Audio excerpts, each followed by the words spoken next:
Hi everyone, I'm Asma Mushtaq from the W Vibe. So let's just solve a circuit which is containing a diode.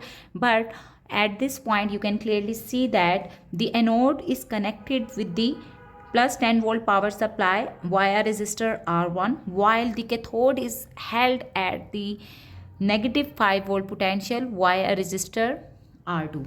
Okay, so at this particular point, our goal is to determine the current flowing in this circuitry. Okay, so what kind of the current that is flowing in the circuitry?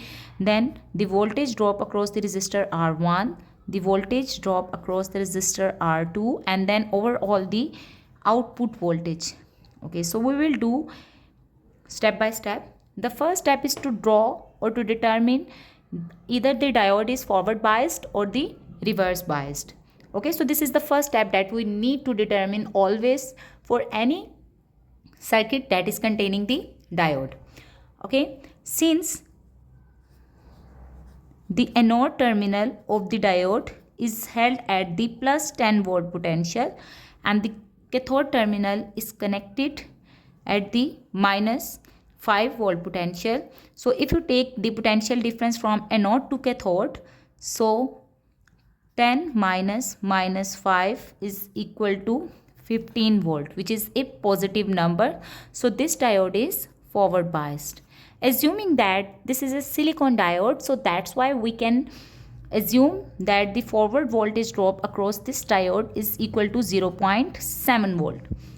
After determining the diode is forward biased or reverse biased and the forward voltage drop, the next step is to draw the equivalent circuit for this particular problem. Okay, so I can draw a battery having the positive magnitude 10 volt. Then there is a resistor R1 which is equal to 4.7 kilo ohm, and in place of the diode I will draw a battery of 0.7 volt whose anode will be represented by the positive terminal and cathode will be represented by the negative terminal. Fine. The next step is to draw the remaining circuit elements, and here again we are having minus 5 volt power supply, so I can simply represent it like that. And at the end we are supposed to determine the output voltages V out.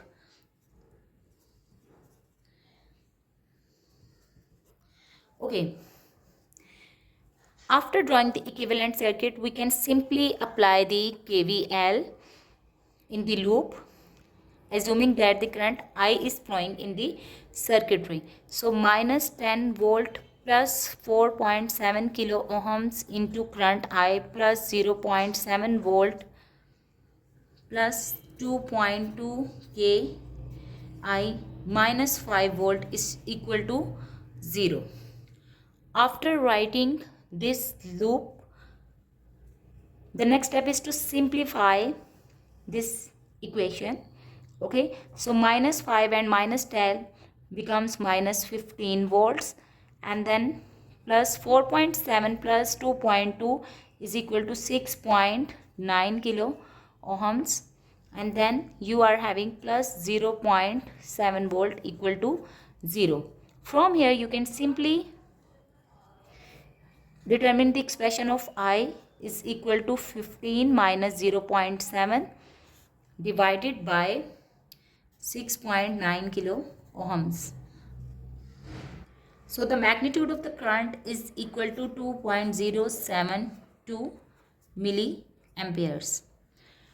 Once you have determined the value of the current that is flowing in the circuitry, the next step is simply to apply the Ohm's law. So V is equal to IR and determine the voltage drop across each resistor. So this was the resistor R1. So VR1 is equal to 2.072 milliamperes into 4.7K.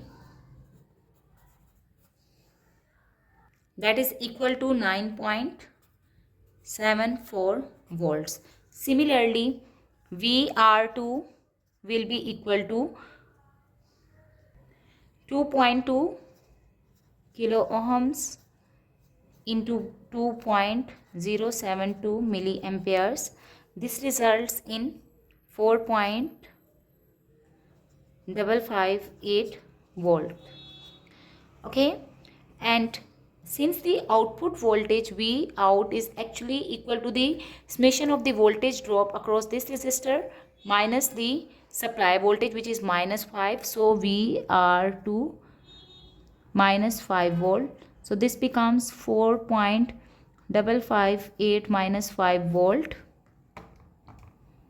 So this results in minus 0.4416 volt. So this was the simpler circuit where you actually determine the output voltages and the current flowing in the circuit. Thank you for watching.